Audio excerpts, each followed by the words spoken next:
Rustum, oo ahaa hogaamiyaha ciidanka Faris, ayaa Muslimiinta ka dalbaday wadahadal ka hor inta uusan bilaaban dagaalkii Qaadisiya. Kadib waxa u yimid Muqira bin Shucba al-Thaqafiy radiyallahu canhu.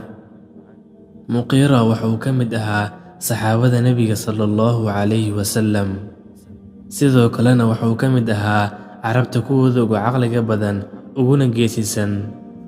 Muqira wuxuu yaqaanay luqadii Faris, laakiinse kulama uusan hadlin waxaan Carabi ahayn, kalsooni uu ku qabo luqadda Nebiga sallallahu calayhi wasallam awgeed. Muqira wuxuu u soo galay Rustum isagoo awood iyo karti ay ka muuqato. Siduu u socdayna wuxuu fariistay Rustum dhinaciisa. Ciidankii ayaa qayliyay, sababtuna waxay tahay inaan loo dhowaan jirin Rustum oo meel fog laga istaagi jiray si aan loo wasakhin hareerihiisa. Ciidankii waxay isku dayeen inay soo jiidaan Muqira, balse wuxuu ku yidhi, wallaahi inaan fadhiisto hogaamiyihiina agtiisa waxba igama nusqaaminayso, waxbana ima kordhinayso. Reer Farisow, waxaan maqli jirnay inaad tihiin dad caqli badan, laakiinse waxaan arkaa dadka inaad u liidataan. Annaga haddaan nahay Carab isma caabudno, waxaana u malayn jiray sideenoo kale inaad u siman tihiin. Waxa ugu wanaagsan ee aad samayseenna waa inay ii sheegteen inay iscaabudaan. Anigana ma idin imaan lahayn ee adinka ayaa i wacday. Maantana waxaan ogaaday in laydinka adkaaday. Boqortooyana kuma sii jirto sidaan aad tihiin, dhaqankan iyo caqligaanba. Kadib Muqira wuxuu maqlay ilaaladii oo luqadda Faris ku dhahayso, run ayuu sheegay ninkan.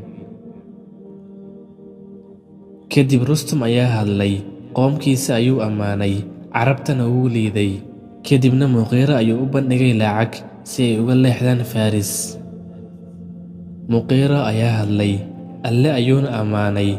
Kadibna wuxuu yidhi, Alle ayaa abuuray wax walba, isaga ayaana quudiyo. Arrinka aad ku sheegtay boqortooyadiina ee ah inaad ka adkaataan cadowgiina, taasi waan ognahay. Arrinta aad ka sheegtay Carabta ee ah kala tagga iyo faqriga, taasina waan ognahay. Mana diidayno, Alle ayaa nagu imtixaamay. Kadibna wuxuu u bandhigay 3 khiyaar mid inay doortaan: Islaamnimo, ama jizyo inay bixiyaan, ama dagaal. Wuxuuna yidhi, carruurtayna waxay dhadhamiyeen cuntada waddankiina, waxayna dhaheen kama sabri karno. Rustum ayaa dhahay, haddaba waa dhimanaysaan. Muqira ayaa dhahay, kii inaga mid ah ee dhinto janno ayuu gelayaa, kii idinka mid ah ee dhintana naar ayuu gelayaa. Kii naga harana wuxuu ka adkaan doonaa kii adinka idinka haro.